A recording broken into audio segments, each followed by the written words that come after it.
Bharatiya Janata party के सभी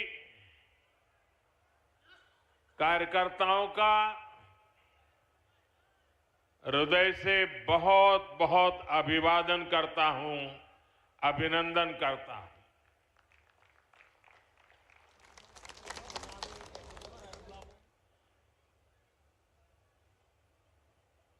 बड़ी बड़ी आम सभाएं करने का तो बहुत अवसर मिलता है। जनता जनार्दन को उनके दर्शन करना, उनसे संबोधन करना, ये लगातार चलता रहता है। लेकिन असम के बूथ लेवल के कार्यकर्ताओं के दर्शन करना, ये मेरे लिए बहुत बड़ा सौभाग्य है।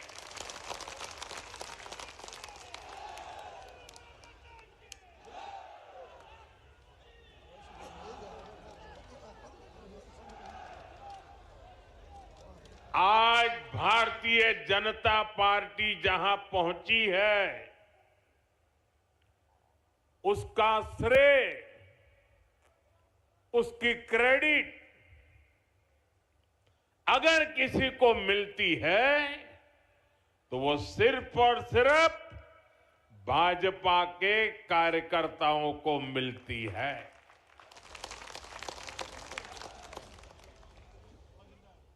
हमारा विश्वास संगठन में है।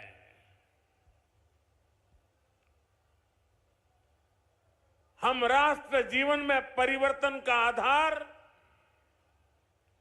संगठन की शक्ति मानते हैं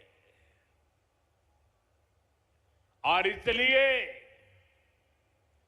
इतनी बड़ी तादाद में जमीन की जड़ों से जुड़े हुए कार्यकर्ताओं का दर्शन करना, ये अपने आप में बहुत बड़ा सौभाग्य है।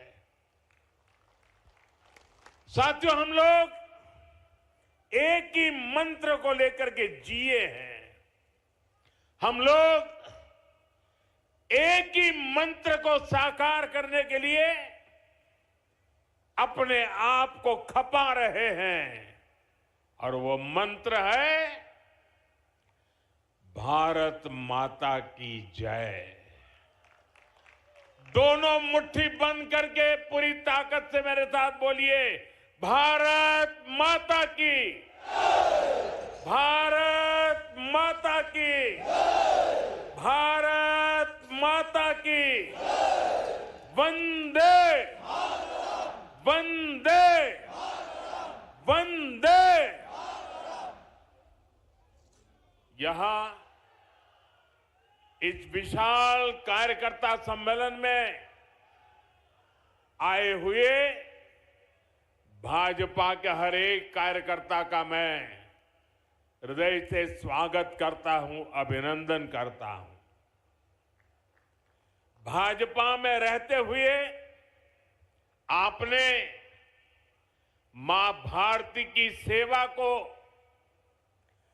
जनता की सेवा को अपना धर्म बनाया है। आप सभी भाजपा कार्यकर्ता ही भाजपा की प्राणवायु है, ऑक्सीजन है। भाजपा का कार्यकर्ता परिश्रम की पराकाष्ठा करता है और उसके कारण भारतीय जनता पार्टी आगे बढ़ती है। साथियों, मैं गर्व से कहता हूं,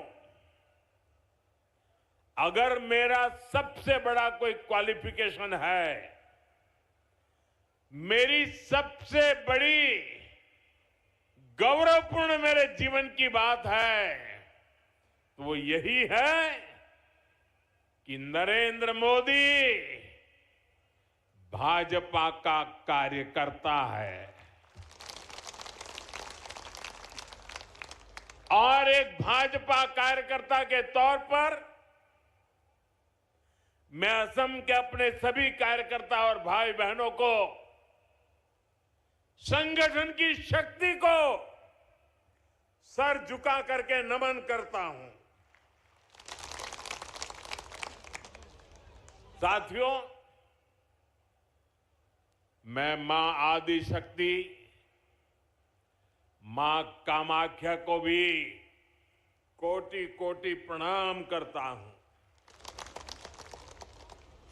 मां कामाख्या की असम पर, असम वासियों पर, देश पर, देशवासियों पर बहुत कृपा रही है। उनके आशीर्वाद से असम ने राष्ट्र रक्षा और देश की स्वतंत्रता, देश की संस्कृति को आगे बढ़ाने वाली अनेक संतानें दी हैं। ऐसी ही एक महान संतान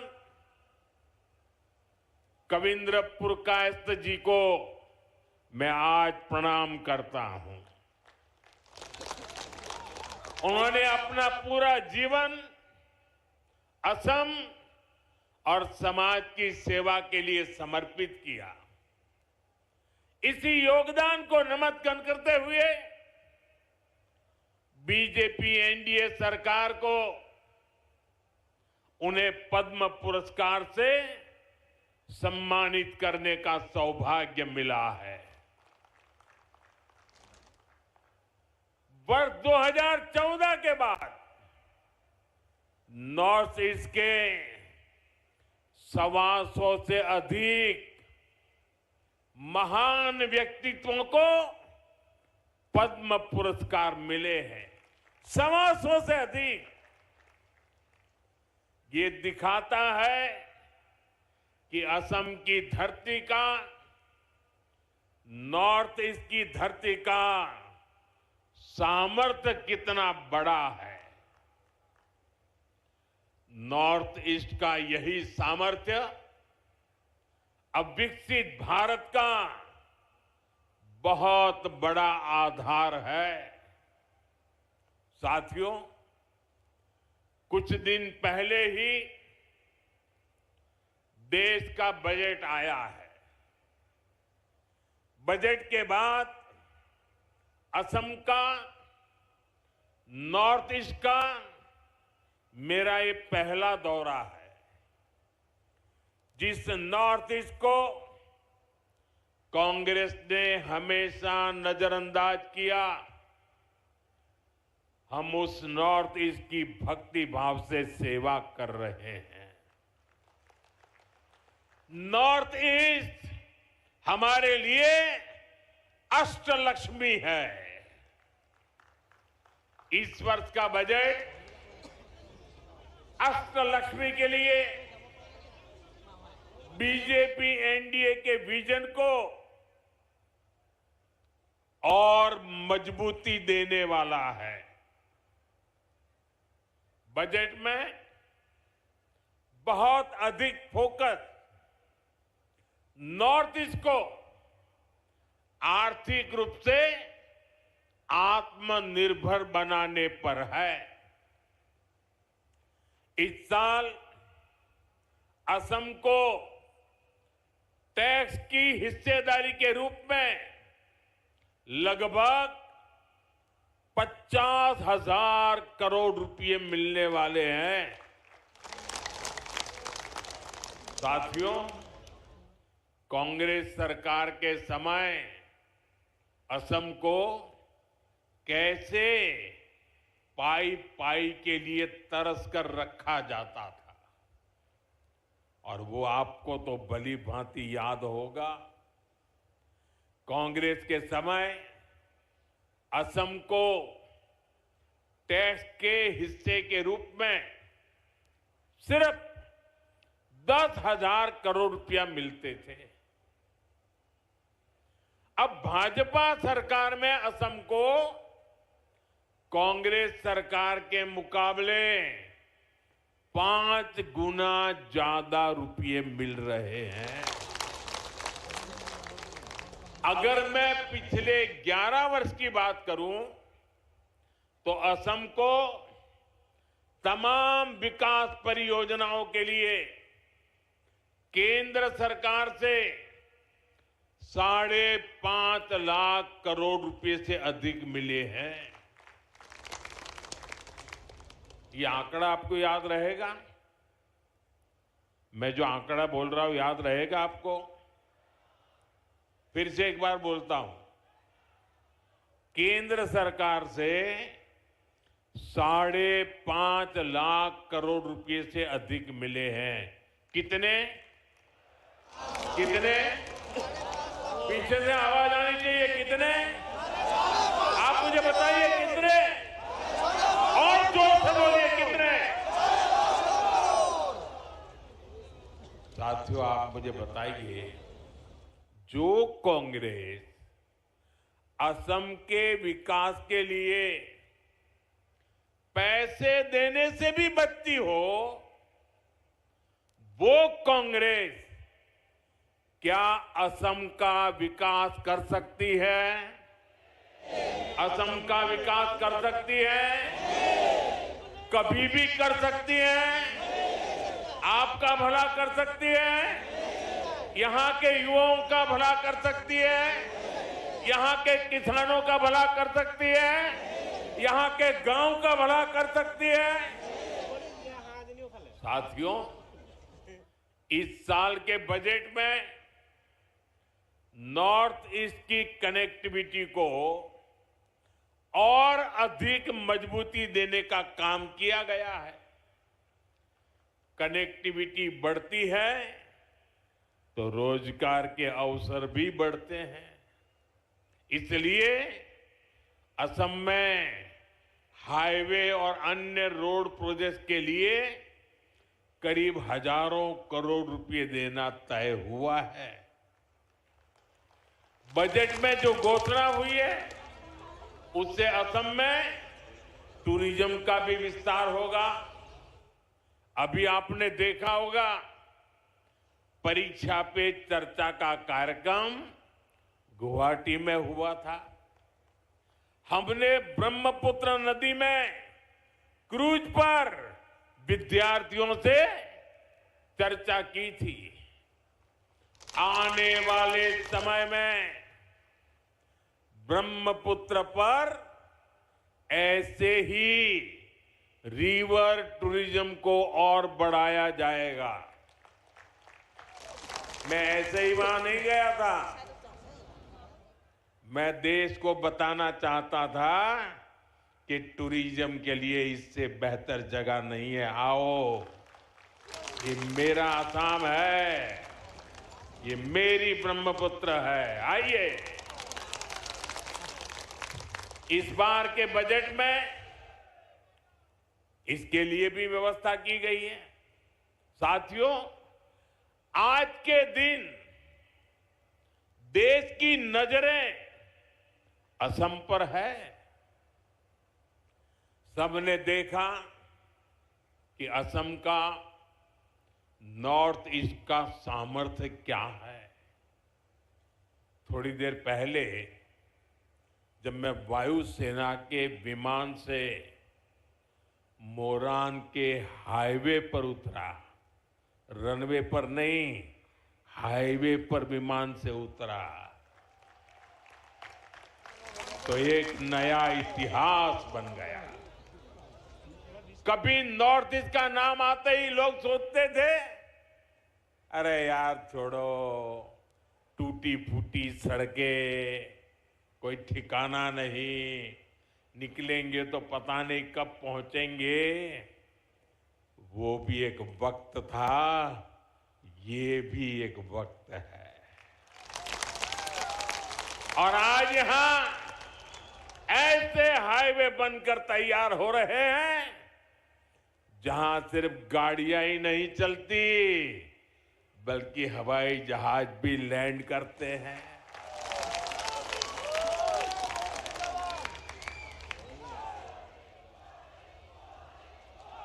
साथियों, आप मुझे बता दीजिए, आपके हाईवे पर विमान लैंड हो, ये आपको गर्व हुआ कि नहीं हुआ? गर्व हुआ कि नहीं हुआ? तो जरा अपना मोबाइल निकालिए और फ्लैश लाइट कीजिए। आपको गर्व हुआ है ना? मोबाइल फोन निकालिए और फ्लैश लाइट कीजिए सबके साथ, दूर दूर तक। ये गर्व की पल है। ये असम का बदलता हुआ मिजाज है। हाथ बराबर ऊपर करके दिखाइए।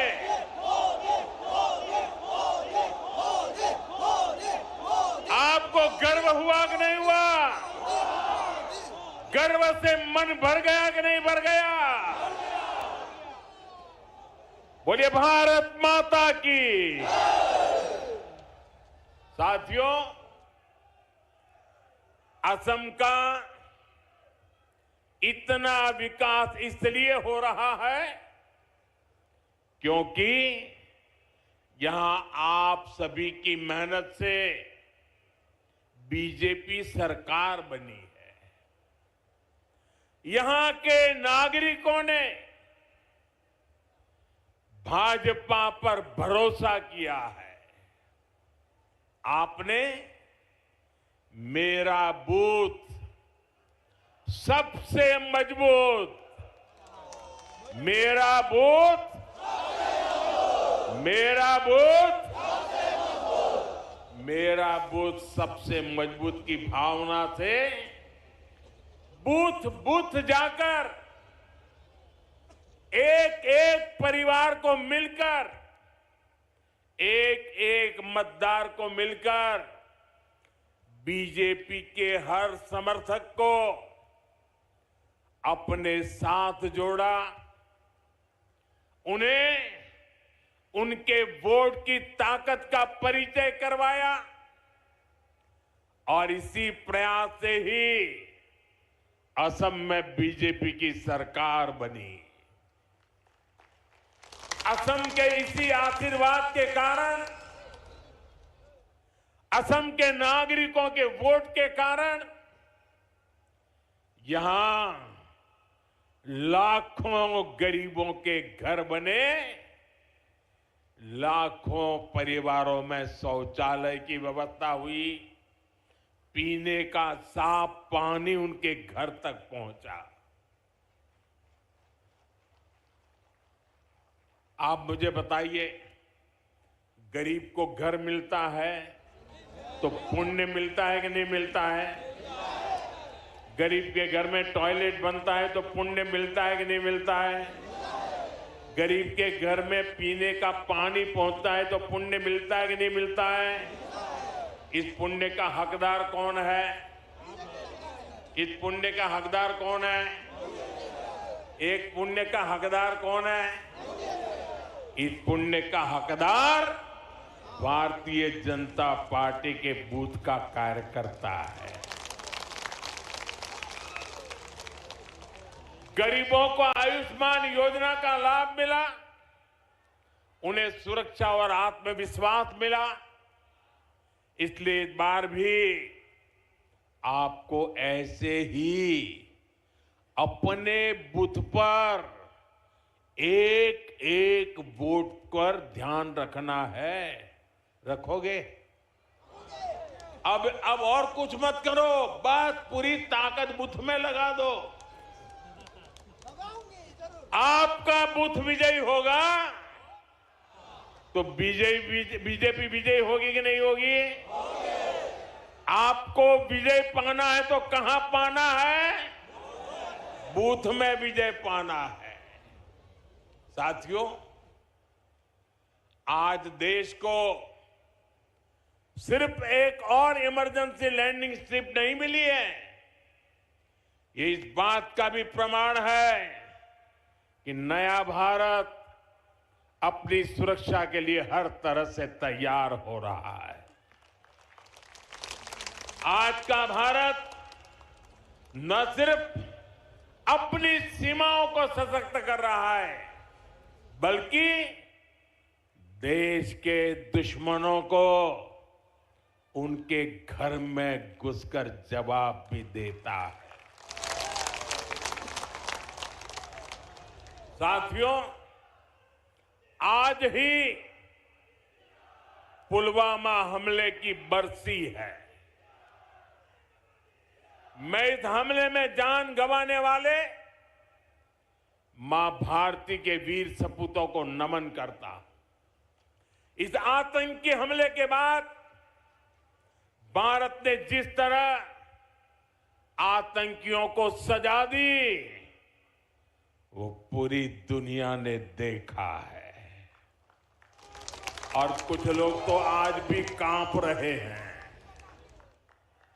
अभी आपने भारत की ये शक्ति ऑपरेशन सिंदूर में भी देखी है।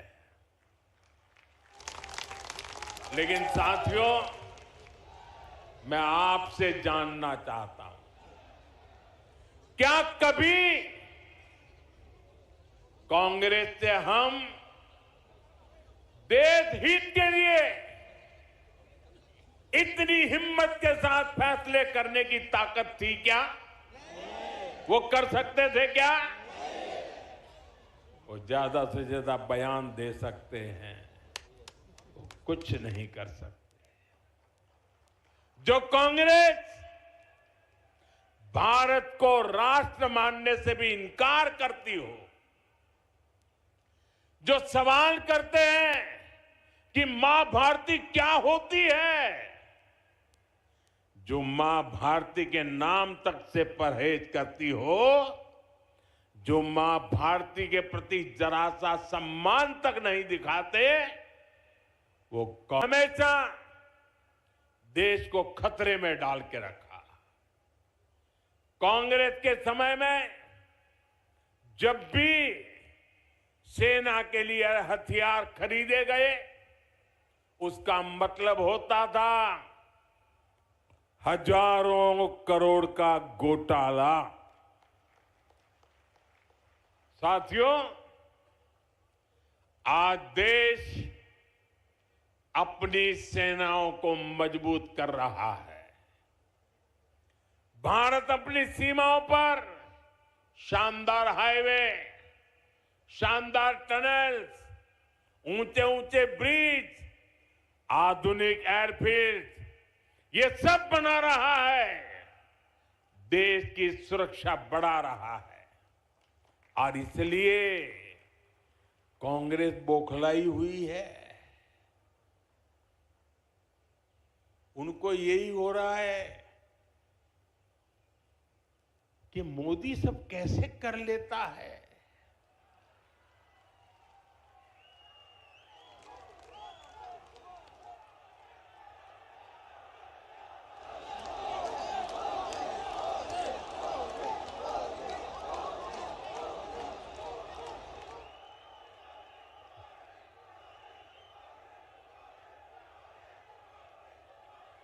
उन बेचारों को नींद नहीं आती, नींद नहीं आती। और जब नींद नहीं आती है तो दिन में कुछ भी बोलते रहते हैं। साथियों, आज की कांग्रेस हर उस विचार, हर उस आतंकी को कंधे पर बिठाती है जो देश का बुरा सोचता है। जो लोग देश के टुकड़े टुकड़े करने का सपना देखते हैं, जो लोग नॉर्थ ईस्ट को भारत से अलग करने के नारे लगाते हैं, वो कांग्रेस के लिए पूजनीय बन चुके हैं। आजादी के समय मुस्लिम लीग ने देश का बंटवारा कराया। अब आज की कांग्रेस मुस्लिम लीगी माओवादी कांग्रेस बनकर फिर देश बांटने में जुट गई है। ये एमएमसी है, माओवादी मुस्लिम लीगी कांग्रेस। और इसलिए आपको कांग्रेस से सावधान रहना है और असम की जनता को भी सावधान करना है। साथियों, यहां जो नौजवान है, जो अभी 20-25 वर्ष के हैं, उन्हें कांग्रेस का कुशासन शायद पता नहीं होगा, याद नहीं होगा।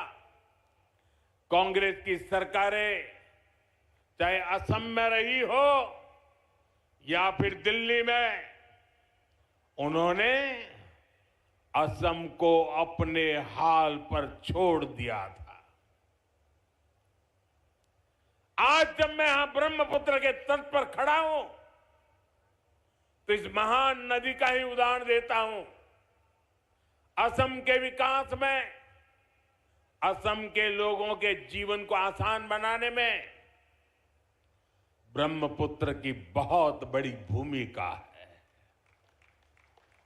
लेकिन कांग्रेस के 70 साल के शासन में ब्रह्मपुत्र को पार करना हमेशा बड़ी चुनौती रहा। आजादी के बाद से लेकर 2014 तक, और उनके तो प्रधानमंत्री यहां से चुन करके गए थे,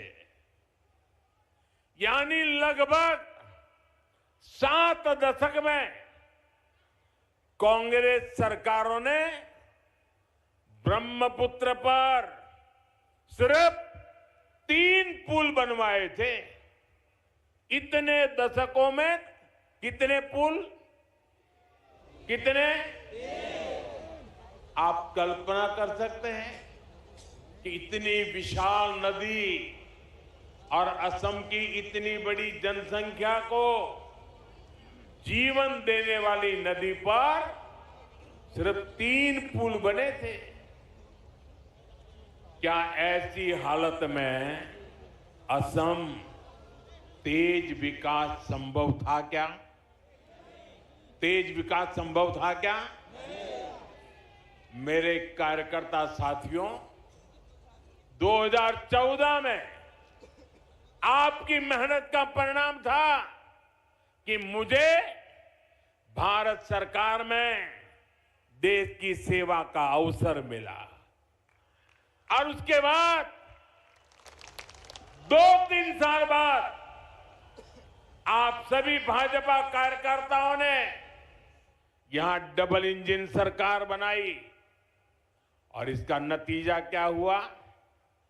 बीते 10-11 वर्षों में बीजेपी एनडीए सरकार ने ब्रह्मपुत्र नदी पर 5 बड़े पुल पूरे किए हैं।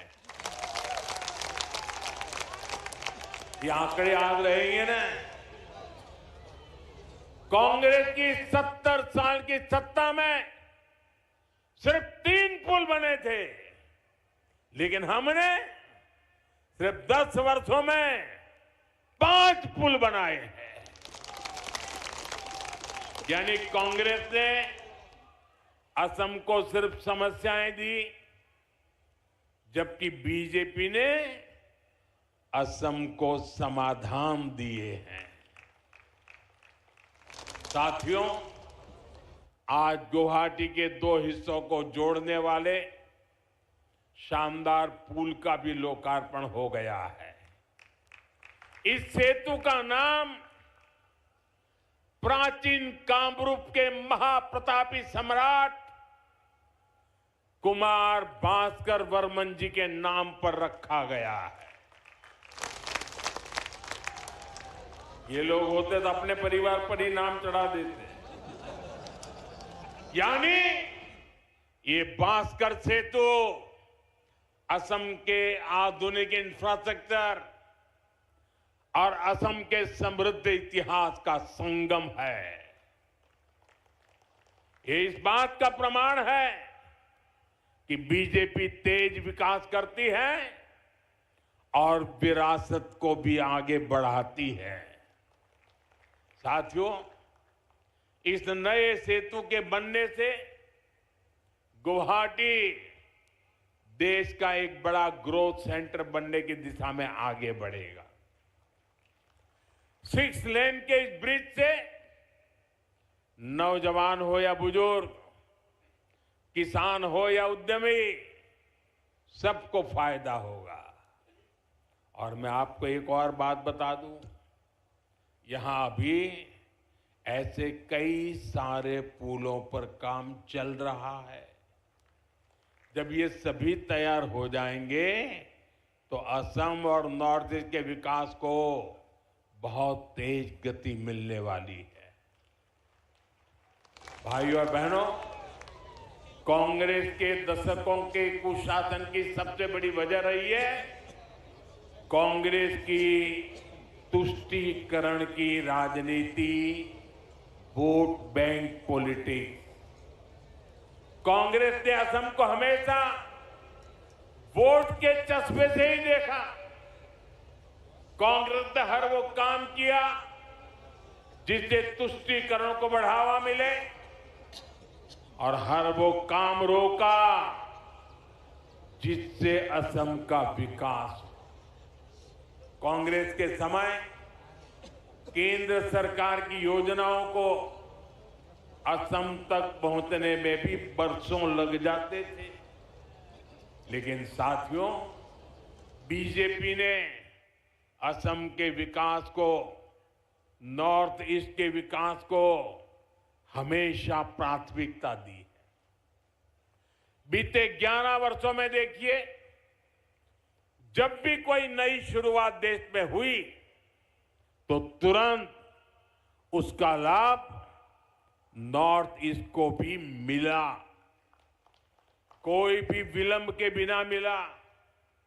देश में semi high speed Vande Bharat ट्रेनें लॉन्च हुई तो असम और नॉर्थ ईस्ट भी इससे शुरुआत में ही कनेक्ट हो गया।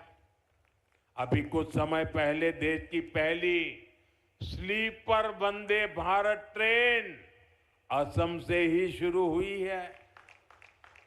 जब देश ने तय किया कि अब सेमीकंडक्टर सेक्टर में तेजी से काम करना है और असम इस सेक्टर में भी ग्रोथ इंजन बन रहा है, और वो दिन दूर नहीं जब असम की चाय की तरह ही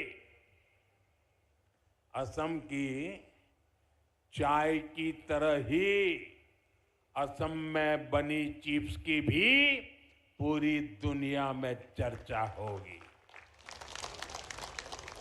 चाय से लेकर के चिप्स तक असम की विकास यात्रा दिखाई देती है।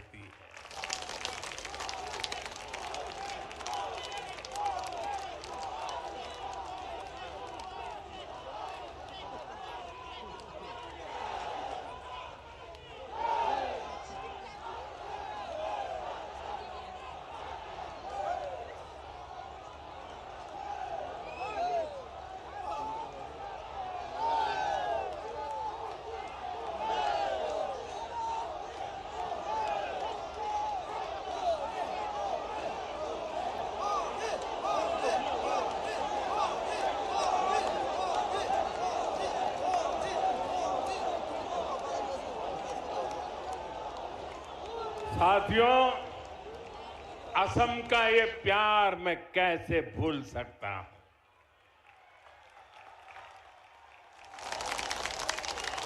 लेकिन मैं असम को वादा करता हूं, आपने मुझे जो प्यार दिया है ना, मैं उसे ब्याज समेत लौटाऊंगा और विकास करके लौटाऊंगा।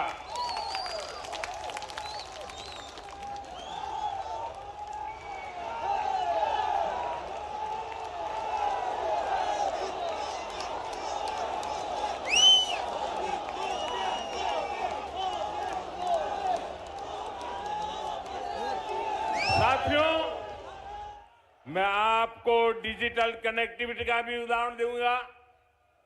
आप देखिए, कांग्रेस के समय में 3G और 4G टेक्नोलॉजी आई, ये 2G के घोटाले भी आए, लेकिन नॉर्थ ईस्ट तक, असम तक उसे तेजी से पहुंचाने के लिए कांग्रेस ने मेहनत ही नहीं की। और जब भाजपा सरकार में 5G टेक्नोलॉजी आई तो हमने क्या किया? हमने इस टेक्नोलॉजी को पूरे असम में, पूरे नॉर्थ ईस्ट में गांव-गांव तक पहुंचाने के लिए काम किया। इस सैचुरेशन अप्रोच के कारण आज गुवाहाटी के युवाओं को हाई स्पीड इंटरनेट का लाभ मिल रहा है। और जब असम में एनआईसी डेटा सेंटर की भी शुरुआत हुई है, ये डेटा सेंटर यहां के नौजवानों को बहुत बड़ा लाभ देने वाला है। साथियों, एक और उदाहरण स्वास्थ्य सेवाओं का भी है। कांग्रेस ने दशकों तक एम्स के विस्तार पर ध्यान नहीं दिया। जब अटल जी की सरकार बनी तो एम्स की संख्या बढ़ाई गई। इसके बावजूद हालत ये थी कि 2014 में देश में सिर्फ 6 एम्स थी। आपने 2014 में मोदी को देश की सेवा का अवसर दिया और आज देश में एम्स की संख्या बढ़कर 20 से ज्यादा हो चुकी है। बीजेपी सरकार ने एम्स गुवाहाटी का भी निर्माण किया है। इसके अलावा असम में कई मेडिकल कॉलेज और कैंसर हॉस्पिटल भी खोले गए हैं और कल ही हमने पीएम राहत स्कीम को भी मंजूरी दी है। देश के किसी भी हिस्से में अगर कोई भी व्यक्ति किसी दुर्घटना में घायल होता है तो केंद्र की सरकार की ओर से उसका 1.5 लाख रुपए तक का इलाज मुफ्त में कराया जाएगा। एक्सीडेंट के बाद तुरंत मदद मिलने से जान बच जाती है। साथियों, यहां आए भाजपा कार्यकर्ताओं में बड़ी संख्या में मेरे युवा बेटे बेटियां की है। आप याद रखिए, देश में जब मैनेजमेंट और उच्च शिक्षा की बात होती थी तो असम और नॉर्थ ईस्ट के युवाओं के पास सिर्फ पलायन का ही विकल्प होता था। लेकिन आज देखिए, आईआईएम पालसबारी का नया कैंपस शुरू हो चुका है। आईआईटी गुवाहाटी का भी आधुनिकीकरण हो रहा है। इसके अलावा असम में आईआरआई इसकी भी स्थापना की गई है। ये संस्थान असम में नई टेक्नोलॉजी लीडर्स को तैयार करेंगे। साथियों, आज केंद्र की बीजेपी एनडीए सरकार देश के छोटे छोटे शहरों में इलेक्ट्रिक बसों का जाल बिछा रही है। आज ही मुझे गुवाहाटी में 100 इलेक्ट्रिक बसों को हरी झंडी दिखाने का अवसर मिला। इस वर्ष के बजट में भी पूर्वोदय स्कीम के तहत 4000 इलेक्ट्रिक बसों की घोषणा की गई है। इससे आने वाले समय में बहुत बड़ी संख्या में असम को भी इलेक्ट्रिक बसें मिलने वाली है। साथियों, कांग्रेस ने असम के साथ एक और बहुत बड़ा अन्याय किया है। कांग्रेस ने असम को अशांत रखा, हिंसा और अलगाव में रखा। आजादी के बाद से ही असम बम बंदूक, बंद ब्लॉकेड और कर्फ्यू की चपेट में रहा और इसकी गुनहगार कांग्रेस ही थी। मुझे याद है, मैं जब यहां संगठन का काम करता था तो मैं वापस जाने का भी कार्यक्रम बना के आता था। लेकिन यहां मैं कार्यक्रम नहीं कर पाता था। क्यों? कहीं ब्लॉकेड है, कहीं जा नहीं सकते, रास्ते बंद है। तो मुझे कभी कभी तो 3 दिन के लिए आया था, 7 दिन तक वापस नहीं जा पाता था, काम ही नहीं कर पाता था। ये हालत करके रखी थी। लेकिन साथियों, भाजपा एनडीए सरकार असम में शांति, बहाली और तेज विकास का संकल्प लेकर चल रही है। इसलिए जो असम कभी बम धमाकों से गूंजता था, उसी असम में अब शांति की स्थापना हो रही है। जिस असम में हर साल औसतन 1000 से ज्यादा लोग हिंसा में मारे जाते थे, आज वहां हिंसा की घटनाएं बंद हो रही है। पहली बार असम में बोडो, कार्बी, आदिवासी, डीएनएलए, उल्फा ऐसे हर संगठन से जुड़े साथियों ने बंदूक छोड़कर देश के संविधान का रास्ता चुना है, शांति और विकास की राह पकड़ी है। लेकिन मेरे कार्यकर्ता साथियों, आपको भूलना नहीं है, 10 वर्ष सत्ता से बाहर रहने की वजह से कांग्रेस और ज्यादा जहरीली हो गई है। उनके टॉप लीडर से नीचे तक उनके जुबान से जहर ही निकलता है। कांग्रेस असम को फिर से अशांति और अराजकता में झोंकना चाहती है। कांग्रेस असम को घुसपैठियों के हवाले करना चाहती है। आप इनके दिल्ली के नेताओं को देखिए, यहां जो इनके नेता हैं उनको देखिए, ये सब घुसपैठियों को बचाने में ही लगे हुए हैं। कांग्रेस असम की असल पहचान को मिटाना चाहती है। साथियों, आने वाले 5 साल असम के लिए बहुत महत्वपूर्ण है। इस दौरान ऐसे अनेक प्रोजेक्ट पूरे होने वाले हैं जो असम की ग्रोथ को नए पंख लगाएंगे। और इसलिए यहां डबल इंजन की बीजेपी सरकार फिर एक बार बहुत जरूरी है। इसलिए बीजेपी के हर कार्यकर्ता को याद रखना है, असम के तेज विकास के लिए आपको एक बार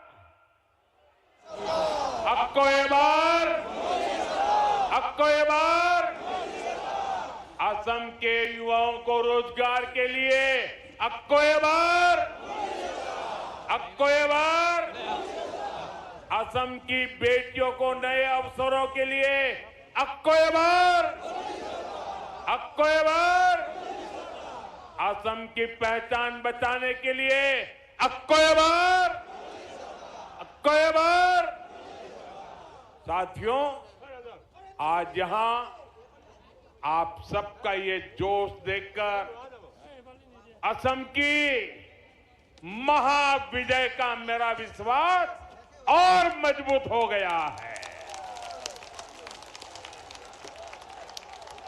मुझे पूरा भरोसा है, इस बार और बड़े बहुमत से असम में हमारी सरकार की वापसी होने वाली है। लेकिन साथियों, याद रखिएगा, हमें सिर्फ चुनाव ही नहीं जीतना है, हमें निरंतर असम के लोगों का मन भी जीतना है, उनका दिल भी जीतना है। और इसके लिए असम के एक एक भाजपा कार्यकर्ता को, एक एक पदाधिकारी को, सभी पदाधिकारी को पूरे परिश्रम से काम करना है।